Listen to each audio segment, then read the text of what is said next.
namoonni wangeelatti hiyyalaan koppiliinkii sheerrii poost gochuudhaan namoota hedduu bira geessise.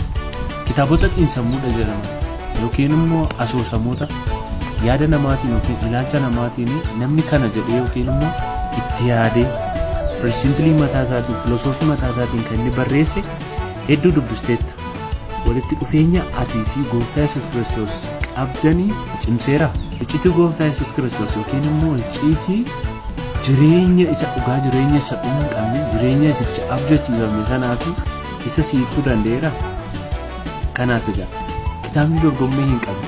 Kitaabni yaada namaatiin hin barreeffamu. Kitaabni immoo namni kamiyyuu yaadni isaa kanas keessa hin jirre Macaafni Qulqulluun kitaaba gooftaa Yesuus Kiristoos yaadaa fi akeeka mataa isaatiin kan inni barreesse. Kitaaba asoosamoota inni itti dubbiste suni tooftaa yookiin immoo maloota wanta garaagaraa si barsiisuu danda'a. Kun garuu jireenya kee ibsuu danda'a. Kun garuu karaa si qajeelchuu danda'a. Kun garuu ifa jireenya keetii ta'uu danda'a. Kun garuu dhoksaa isa hin beekne sana, isa sammuu namaa keessa hin jirre sana siif ibsuu danda'a. Kanaaf egaa kitaabni addunyaa kanarraati dorgommii hin qabne wangeela.